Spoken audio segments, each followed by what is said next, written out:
Shalom Bapak Ibu yang dikasihi dalam nama Tuhan Yesus.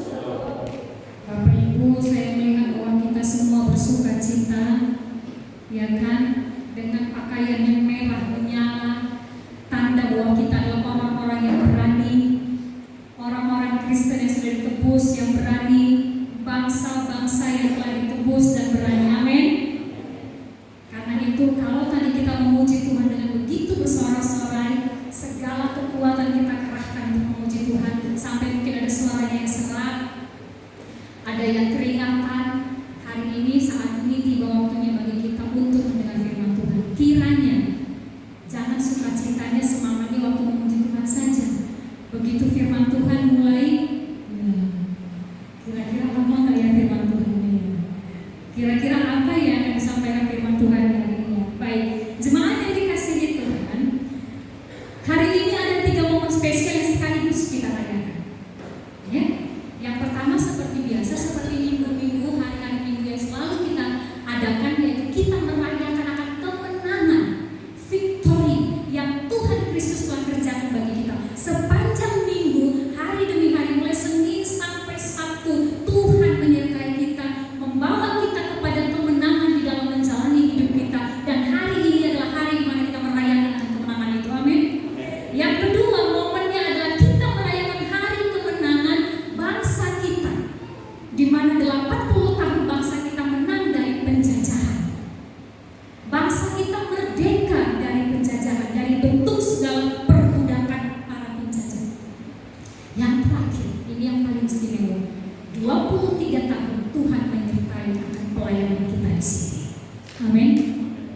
Bapak Ibu mungkin sudah ada yang 23 tahun ya sejak ini berdiri, tetapi kami secara pribadi baru 15 tahun bersama-sama Bapak Ibu. Jadi baru 15 tahun merayakan ulang tahun gereja. Nah, ini 3 momen spesial yang luar biasa bagi kita, yang sangat-sangat patut kita syukuri. Karena apa? Semua itu bisa kita lalui karena penyertaan Tuhan. Amin. Karena penyertaan Tuhan. 80 tahun bangsa kita itu karena anugerah Tuhan.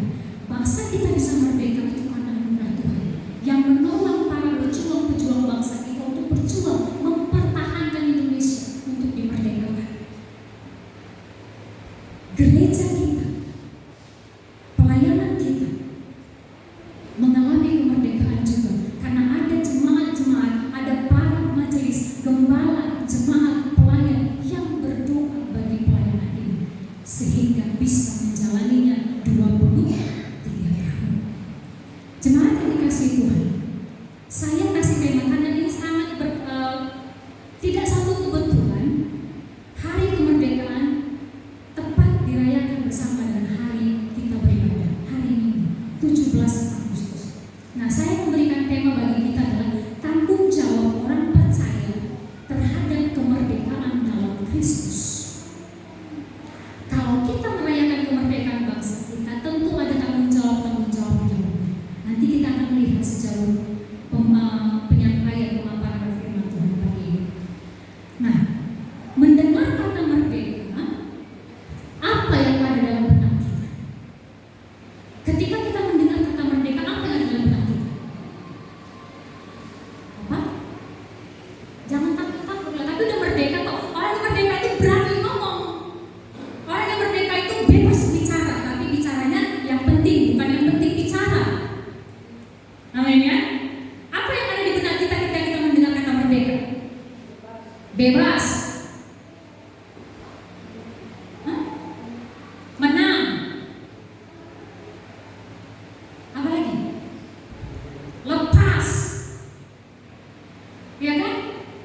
Ini kata merdeka. Kemerdekaan yang bangsa kita rayakan ini berasal dari bahasa Sanskerta. Jadi Bapak Ibu, hari ini karena memang kita merayakan kemerdekaan bangsa kita, maka sedikit banyaknya nanti dalam firman Tuhan ini kita juga akan belajar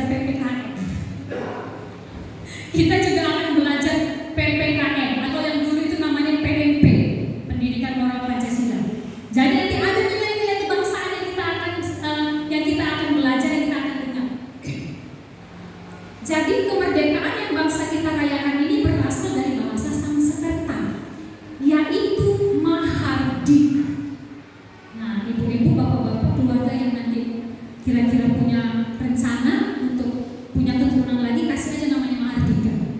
Merdeka artinya. Nah, artinya adalah Mahardika sendiri itu punya arti kaya, sejahtera, kuat. Nah, merdeka berarti bebas, lepas dari apa? Dari perhambangan, dari bentuk penjajahan, dari bentuk tuntutan dari pihak-pihak tertentu. Benar ya? Bangsa kita sudah merdeka, lepas dari tuntutan dari pihak-pihak tertentu. Siapa? Pihak-pihak tertentu adalah para penjajah kita sebelumnya. Kita lepas dari apa yang mereka tuntut untuk kita lakukan. Nah, sebagai kita pagi hari ini di dalam 1 Petrus sebagai dasar firman Tuhan bagi kita. 1 Petrus 2 ayat yang ke-16. Saya harap operator cepat-cepat yang menampilkan ayat yang saya sampaikan. 1 Petrus 2 ayat 16. Kalau sudah menemukan yang membawa Alkitab, mari kita baca bersama-sama 2-3 ya. Hiduplah sebagai orang merdeka dan bukan seperti mereka yang menyalahgunakan kemerdekaan itu untuk menyeluruhi kejahatan-kejahatan mereka, tetapi hiduplah sebagai hamba Allah. Merdeka kalau dalam bahasa Sanskerta bangsa kita itu memiliki arti yang tadi sudah saya sampaikan. Tetapi Bapak Ibu, sebagai orang percaya yang punya landasan dasar firman Tuhan adalah kata merdeka juga itu punya arti, punya asal kata dari bahasa yang asli. Sebagaimana kita tahu bahwa perjanjian lama ditulis dalam bahasa Ibrani, perjanjian baru dalam bahasa Yunani, itu berarti bahwa setiap kata yang ada di dalamnya itu punya bahasa aslinya. Dan kata merdeka yang kita tadi baca di dalam ayat 16 itu berasal dari bahasa Yunani yang katanya adalah eleutheros, artinya not a slave, bukan seorang budak. Jadi merdeka itu berarti bukan seorang budak. Atau juga not under restraint, artinya bukan atau tidak ada di bawah pengekaman. Jadi kata merdeka yang kita baca dalam ayat bacaan kita tadi itu artinya bukan budak, bukan seorang budak, bukan seseorang yang ada di bawah kekaman pihak-pihak tertentu.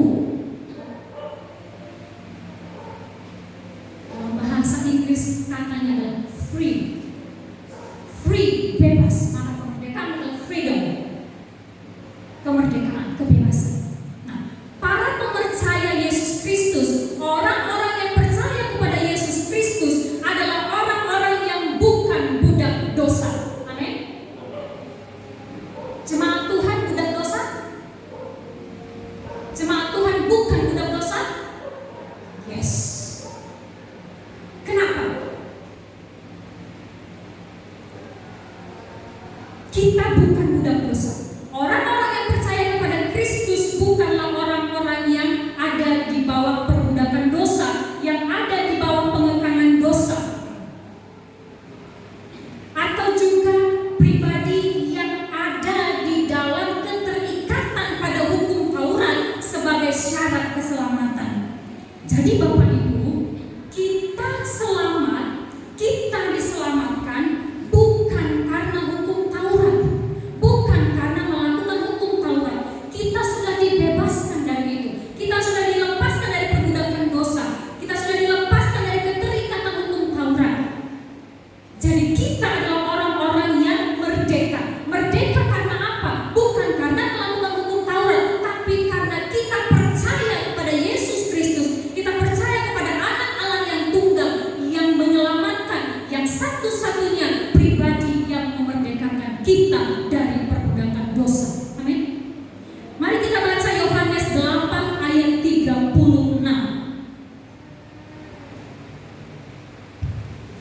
Yohanes 8 ayat 36. Di sana dikatakan, jadi apabila anak itu, yaitu Yesus Kristus, memerdekakan kamu, kamu pun benar-benar merdeka. Jadi siapa yang memerdekakan kita? Kristus Yesus. Bukan hukum Taurat, bukan perbuatan-perbuatan saleh kita, bukan. Tetapi Yesus Kristus, Dialah yang menyelamatkan, Dialah yang membebaskan, Dialah yang memerdekakan kita dari kekaman dosa, dari perbuatan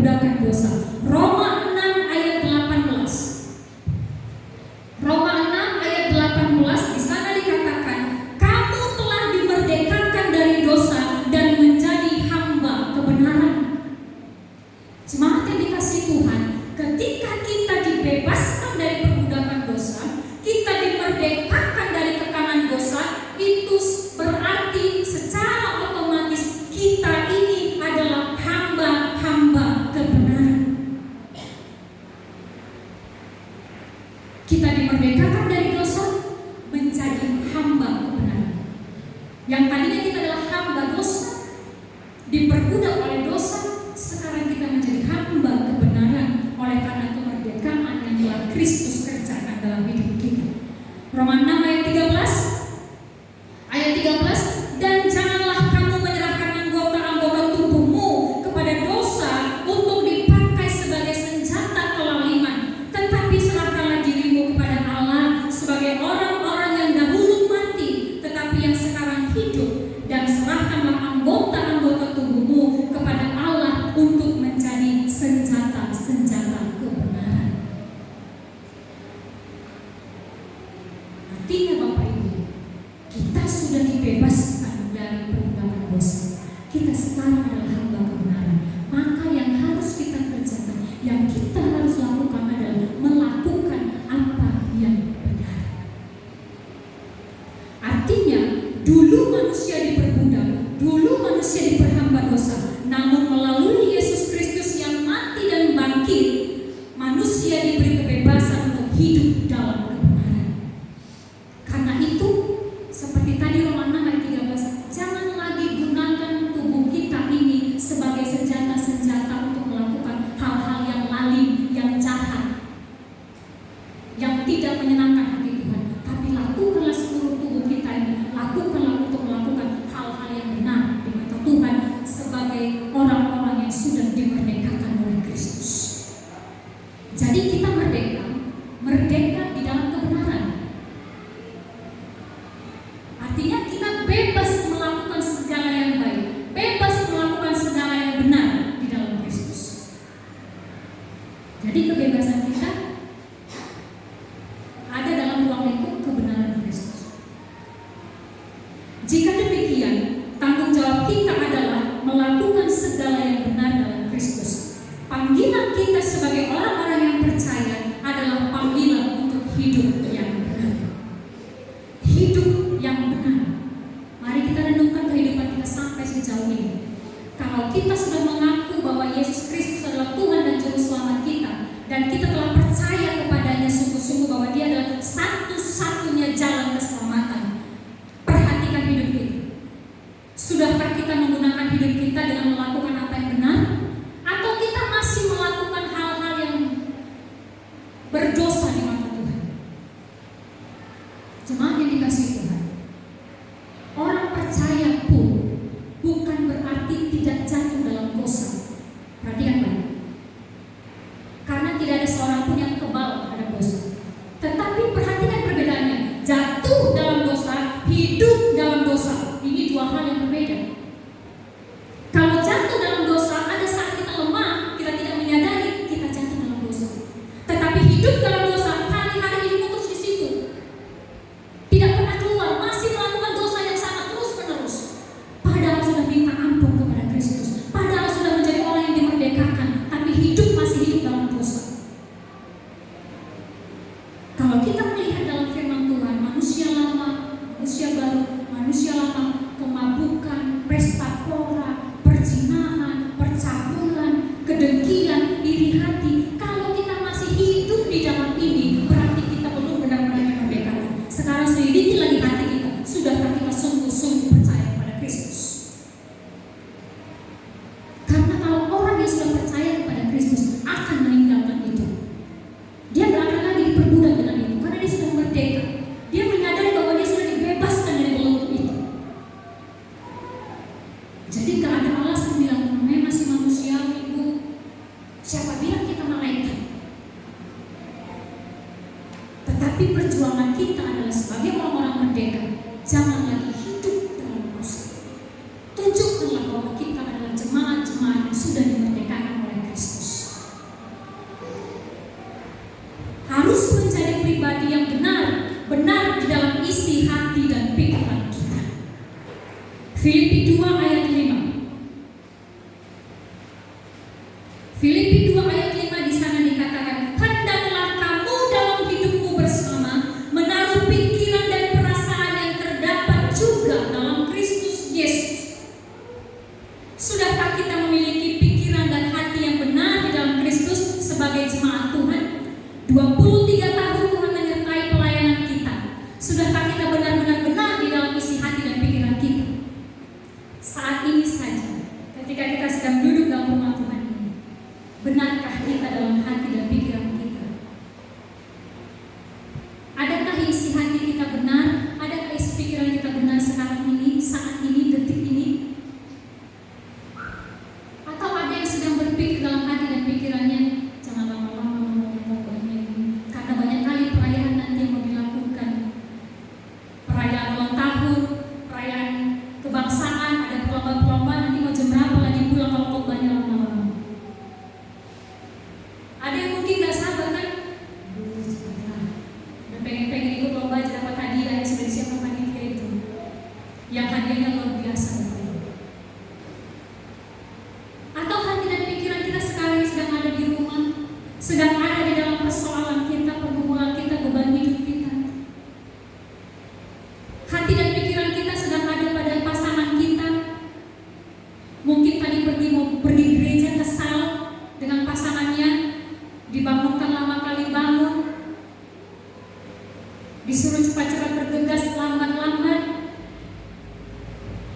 Apa isi hati dan pikiran kita sekarang?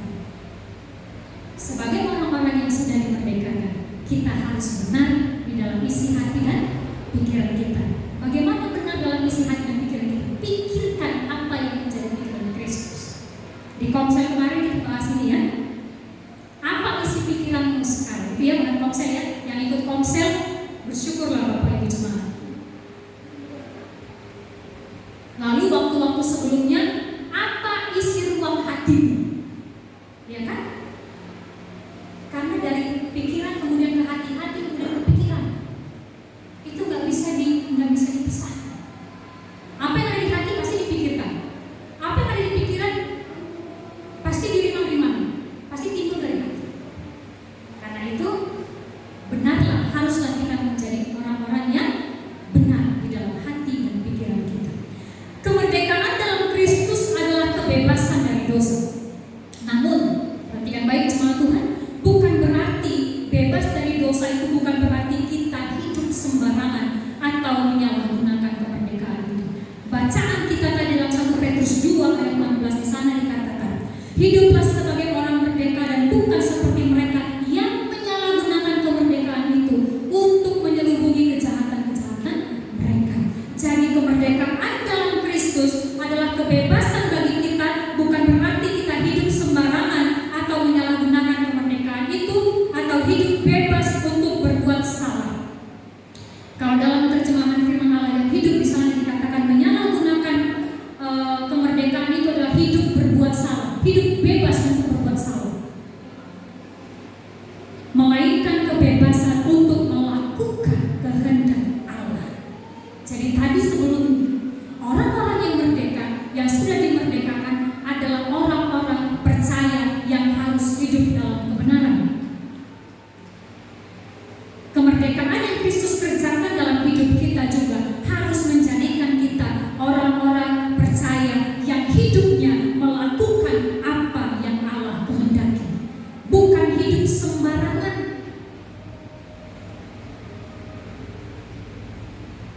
Bukan hidup sembrono, tetapi hidup teratur, melakukan kehendak Allah. Jemaat yang dikasihi Tuhan, akhir-akhir ini banyak sekali berita yang kita dengar di berita, di televisi maupun sosial media. Banyak sekali tindakan-tindakan pembunuhan yang terjadi. Betul ya? Istri bunuh suami, suami bunuh istri. Kayaknya nyawa itu kayak sesuatu yang gak berharga. Kayak kita pukul nyamuk aja. Menghilangkan nyawa seseorang itu kayaknya gak berharga sekali. Terakhir yang saya dengar, ada satu kejadian di daerah mana yang saya lupa. Sebelum dia menikah, dia membunuh teman istrinya karena dia terlilit hutang 89 juta. Itu karena apa Bapak Ibu? Karena judi online. Terikat masih dengan dunia, masih diperhamba dengan dosa, belum bebas, masih hidup sembarangan, hidup sembrono. Saya berdoa, kami berdoa dan berharap semangat Tuhan, bapak-bapak tidak ada yang terikat dengan judul. Amin. Paling kencang suaranya. Amin Pak. Jangan Bapak Ibu.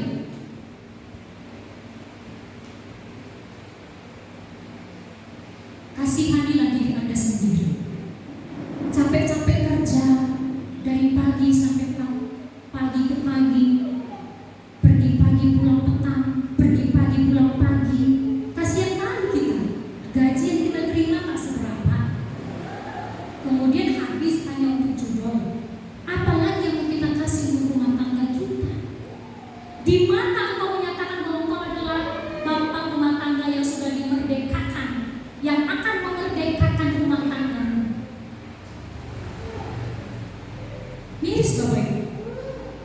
Belum lagi kasus-kasus yang lain, pinjaman online, kasus-kasus yang miras, belum lagi pemakaian obat-obat terlarang, belum lagi perselingkuhan. Alasannya apa? Ekonomi.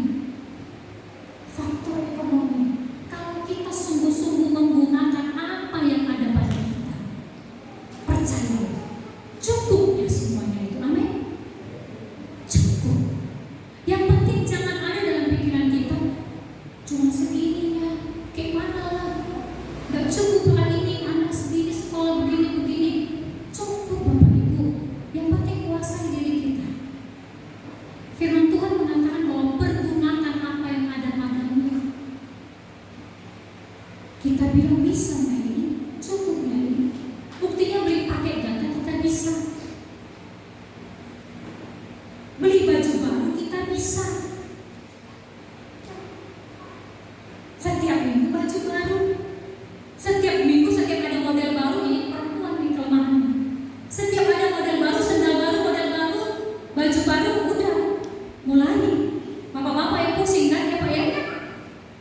Sikit-sikit pakai. Sikit-sikit pakai. Atas nama siapa Pak? Ibu Dewi Tamalau. Sikit-sikit pakai, sikit-sikit pakai. Pakainya kok sikit-sikit yang datang. Sesekali itu dikirim pakainya di rumah gembala ya kan? Pakai.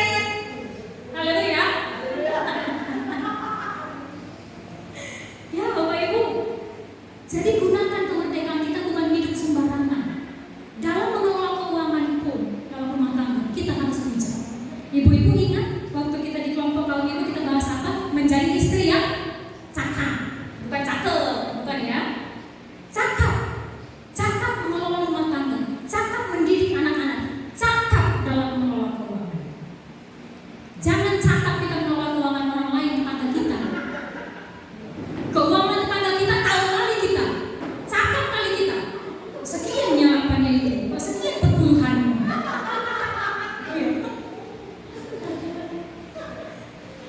Cakap kita melihat keuangan orang lain, tetangga kita. Seakan-akan kita mengatakan bahwa lebih hijau rumput tetangga. Tapi keuangan kita nggak cakap gitu. Jadi kita sih mengurusin dompetnya tetangga gitu, orang lain.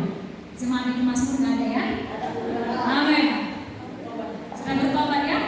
Udah 23 tahun jadi jemaat harus bertobat. Ya kan? Kalaupun ada berkat lebih dengan dia, jangan cemburu ya kan? Bersyukurlah, doakanlah. Jangan malah kita jadi banyak kali diterima, tapi kok cuma segitu persepuluhannya. Ya, mulai kita hitung-hitungan. Sekarang tengoklah diri kita, apa yang sudah kita lakukan, ya kan? Jadi jangan kita merdeka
kita melakukan kehendak Allah? Sudahkah kita tidak memikirkan kepentingan kita sendiri dan kita memikirkan kepentingan pelayanan? Filipi 2 ayat 4. Jangan kita memikirkan kepentingan kita sendiri, tapi juga memikirkan kepentingan orang lain, karena itulah yang ada dalam pikiran Kristus. Kristus tidak memikirkan kepentingannya sendiri, tapi dia memikirkan kepentingan seluruh dunia ini, yaitu apa? Keselamatan setiap orang. Karena itu, ini juga yang menjadi kehendak Allah di dalam kita sebagai pribadi yang sudah dimerdekakan oleh Kristus. Saling melayani, tidak egois, tetapi mulai memikirkan kepentingan orang lain, mulai pikirkan kepentingan bangsa ini, mulai pikirkan kepentingan pelayanan kita, mulai pikirkan kepentingan gereja kita. Kemerdekaan dalam Kristus merubah status kita dari budak dosa menjadi budak Allah. 1 Petrus 2 ayat 16 bacaan kita tadi, jemaat yang dikasihi Tuhan. Di sana dikatakan, tetapi hiduplah sebagai hamba Allah. Hiduplah sebagai hamba Allah, dalam bahasa Inggrisnya itu di sana dikatakan as of God's servants. Kata servant, pelayan, itu dalam bahasa aslinya adalah doulos, yang artinya budak. Jadi kata hiduplah sebagai hamba Allah berarti hiduplah sebagai budak Allah, hiduplah sebagai doulos Allah. Hosteos doulos, budak Allah. Namanya budak berarti tugasnya apa? Melakukan apa yang diperintahkan oleh tuannya, mengerjakan segala sesuatu yang disuruhkan tuannya, melayani tuannya, menyiapkan segala sesuatu, melakukan apa yang diminta oleh tuannya tanpa berbantah-bantahan. Sejauh ini jemaat yang dikasihi Tuhan, sebagai orang percaya, sebagai jemaat Kristus yang sudah dimerdekakan, yang sudah 23 tahun menjadi jemaat, sudahkah kita menjadi doulos Allah? Sudahkah kita menjadi budak Allah? Sudahkah kita memberikan diri kita untuk dipakai apapun yang Tuhan perintahkan aku akan lakukan, menyiapkan segala sesuatu dalam rumah Tuhan? Sudahkah? Dan apakah kita mengerjakan? Kalau kita sudah mengerjakannya, sudah melayani, oke, sudah melayani, apakah kita melayani, melakukannya dengan tidak berbantah-bantah?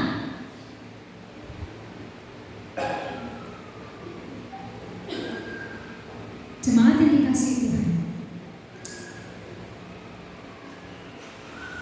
kemerdekaan Indonesia adalah pembebasan dari penjajahan untuk hidup sebagai bangsa yang berdaulat dan bermartabat.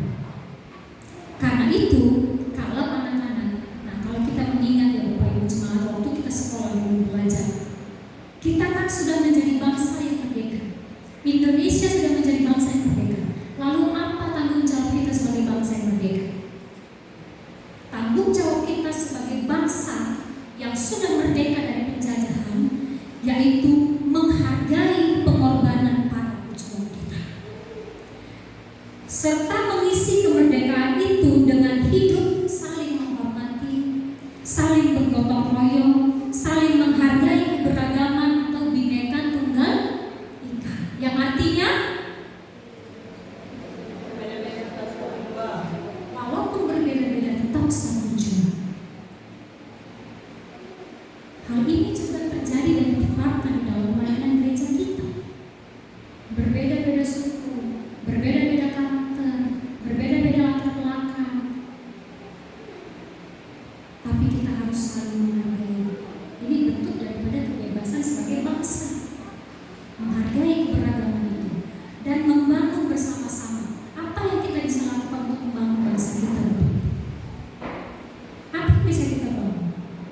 Apa yang bisa kita lakukan untuk membuat bangsa ini menjadi maju dan berkembang? Mungkin kita berpikir, apa yang bisa aku buat, Bu? Aku ini apalah? Cuma warga biasanya, rakyat biasanya, dan yang gak punya kuasa. Ada waktu yang paling terpenting yang bisa kita lakukan bagi bangsa kita adalah berdoa bagi bangsa kita. Amin. Doakan bangsa kita. Kalau kita melihat Bapak Ibu sekarang ini, sepertinya bangsa kita ada sesuatu yang hilang dari tengah-tengah bangsa kita. Ada rasa egois, tidak lagi ada kepedulian satu dengan yang lain. Orang susah yang bilang, kalau susah aku punya kesusahan sendiri, sedangkan susahku aja susah ku atasi, apalagi susahmu. Berdoa bagi bangsa kita. Apa yang hilang? Apa yang sedang hilang di tengah-tengah bangsa kita? Berdoa. Doakanlah bangsa dan para pemimpin bangsa kita. Walaupun semuanya seolah-olah seakan-akan terlihat berubah dari tahun-tahun sebelumnya. Ganti pemimpin, ganti kebijakan. Ganti pemerintah, ganti kebijakan. Kebijakan seperti ini, tadi menyampaikannya begini, tapi faktanya, realitanya, kenyataannya yang dilakukan tidak seperti itu. Mungkin berubah, tidak sesuai dengan apa yang disampaikan, apa yang diutarakan, apa yang disuarakan sebelumnya, tidak sesuai dengan apa yang kenyataan yang kita lihat dan kita alami. Tapi tanggung jawab kita bagi bangsa kita dan berdoa bagi bangsa kita. Doakan bangsa kita, doakan para pemimpin kita. Karena untuk itulah kita ada di tengah-tengah bangsa ini. Bukan satu kebetulan Bapak Ibu. Kita ada di Indonesia. Boleh saling bertemu satu dengan yang lain. Kalau kita bukan ada di bangsa Indonesia, mungkin kita di negara yang lain, kita nggak bertemu. Kita menjadi bagian bangsa yang lain, kita nggak bertemu. Dan tentu saja kasusnya, persoalannya, problemnya juga berbeda-beda. Jadi masalah apapun di tengah-tengah bangsa kita, tidak usah kutuki bangsa kita, nggak usah kutuki pemerintah-pemerintah kita, nggak usah kutuki pemimpin-pemimpin bangsa kita. Doakanlah mereka. Jangan jadi kita berdosa. Kita tuh sudah dimerdekakan. Berarti kita bebas berdoa untuk bangsa kita, bebas berdoa untuk pemimpin-pemimpin kita. Yeremia 29 ayat 7.